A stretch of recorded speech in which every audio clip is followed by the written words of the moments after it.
पुष्पिताः फलवन्तश्च तर्पयन्ति मानवान् वृक्षन्दपुत्रवत् वृक्षास्तारयन्ति परत्र च।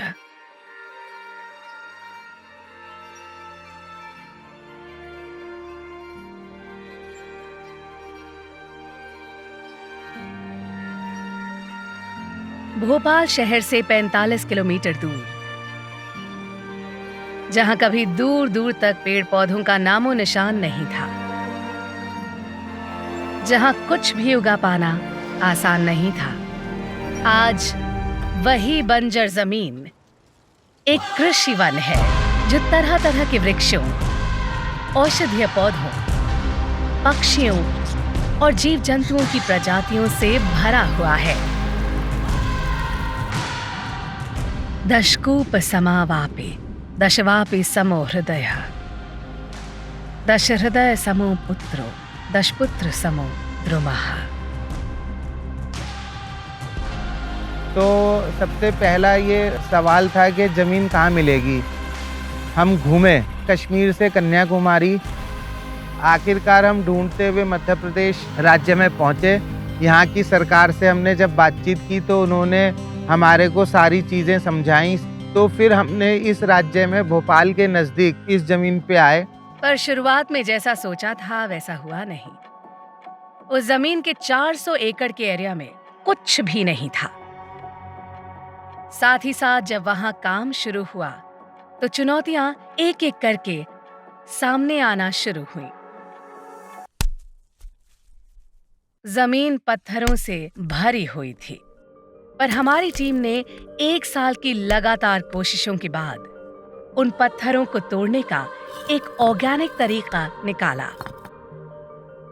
हमने फसलों के बीच नालियां बनाई जिससे जमीन की ऊपरी सतह नरम हो जाए। फिर रिसर्च करके हमने टिम्बर और ढेंचा घास के पौधे लगाए जिससे अंदर की सतह भी नरम हो जाए। अब अगला पड़ाव था मिट्टी को ऑर्गेनिक कंटेंट और जरूरी तत्व देना, जैसे नाइट्रोजन, फास्फोरस और पोटेशियम, जो मिट्टी की प्रोफाइल को और बेहतर और उपजाऊ बना सके। और उसके लिए हमने ग्रीन मैन्योरिंग शुरू की, जिसमें ढेंचा घास, गाय का गोबर और वर्मी कंपोस्ट का उपयोग किया गया। ये सभी प्रयास धीरे धीरे सफल होते गए और मिट्टी में बदलाव आना शुरू हो गया। लेकिन इसके बाद एक और चुनौती सामने थी, पानी की कमी। पानी की कमी को पूरा करने के लिए हमने 20 बोरवेल बनवाए, जिनमें से सिर्फ 5 ही कामयाब हुए। पानी के टैंकर मंगवाना बहुत महंगा पड़ता था। आखिर में हमने जल संचय पद्धति को अपनाया और 2 तालाब बनवाए जिसमें बारिश के पानी को संचय करके रख सके। इन दोनों तालाबों में 6 करोड़ लीटर और 4 करोड़ लीटर पानी संचय किया जा सकता है। इसके बाद हमने ड्रिप इरिगेशन पद्धति से सिंचाई की शुरुआत की, जिससे पानी ज्यादा व्यर्थ न हो। वाटर हार्वेस्टिंग करने के बाद ये तो क्लियर हो गया कि पानी हमारे पास हो चुका था। तो उसके बाद हम लोगों ने सोचा कि शॉर्ट ड्यूरेशन क्रॉप की जाए या लॉन्ग ड्यूरेशन क्रॉप, लेकिन पानी शॉर्ट ड्यूरेशन के लिए काफ़ी चाहिए होता है। हमने प्लांटेशन भी 2 तरीके से किए हैं, एक तो ट्रेडिशनली और दूसरा मियावाकी पद्धति के थ्रू। एग्रो फॉरेस्ट्री में सबसे पहले टिम्बर से शुरुआत की थी, क्योंकि टिम्बर को पानी की कम आवश्यकता होती है।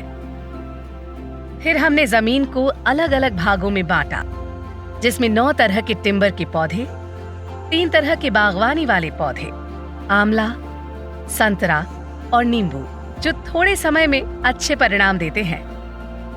ये बहुत अच्छे होस्ट होते हैं, यानी चंदन को खाना देने वाले पौधे। चंदन खुद अपना खाना नहीं बनाता, इसीलिए इसे अल्प परजीवी पौधा बोलते हैं। कुल मिलाकर 400 एकड़ जमीन पर 50,000 चंदन के पौधे लगाए गए हैं। 20,000 पौधे केरल के मरयूर से मंगाए गए और 1 लाख पौधे हमारी नर्सरी में उगाए गए।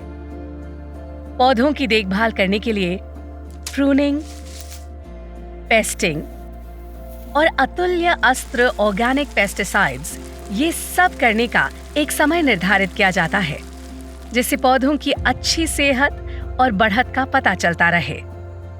तो इन्वेंटराइजेशन करने के दौरान हम लोगों ने लास्ट ईयर और करंट ईयर का जो डेटा हमने मैच किया, ऑब्जर्वेशंस ये निकल के आया कि प्लांट की गर्थ एंड हाइट, प्लांट के कलर, विगर, कैनोपी में काफ़ी अच्छा सिग्निफिकेंट रिजल्ट्स हमको मिले हैं। उसके अकॉर्डिंग हम लोग ये कंक्लूड कर पाए तो जो एक्टिविटीज़ हम ट्रेडिशनली यूज कर रहे हैं वो काफ़ी फ्रूटफुल साबित हुई।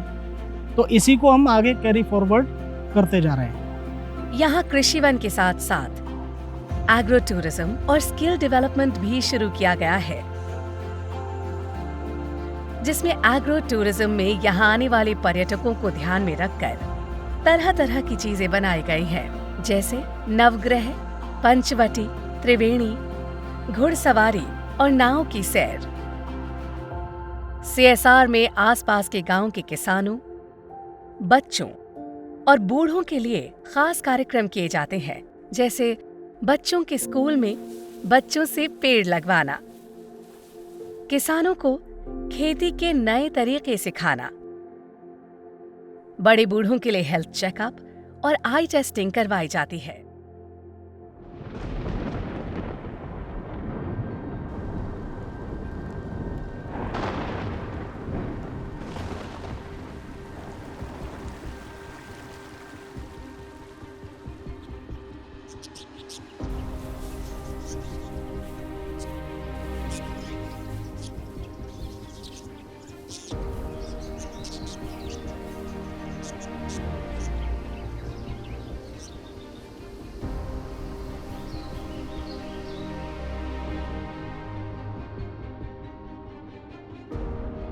Every household, every farmer should replicate this model of कृषि वन।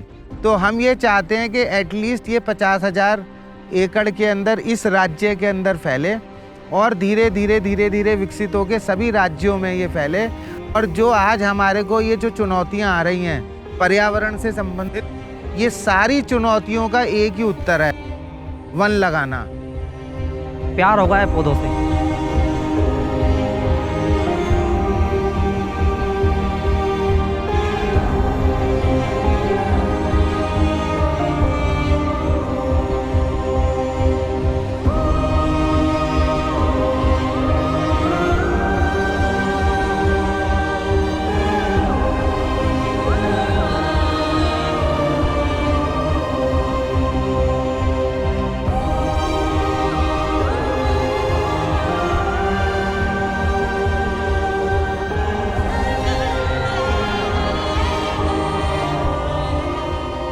मेरे पिताजी ने जो मेरे को पहली निबोली लगवाई थी अपने पौधे में, आज वो एक वन में कन्वर्ट हो गई है। यही सारांश है इस प्रोजेक्ट का। उनका जो ये विज़न था कि एक निबोली से बेटा जो है ना 2 लाख पेड़ हम लगा सकें, ये जो विज़न है ये एक वास्तविक मैं अपने लिए बहुत बड़ी अचीवमेंट मानता हूँ।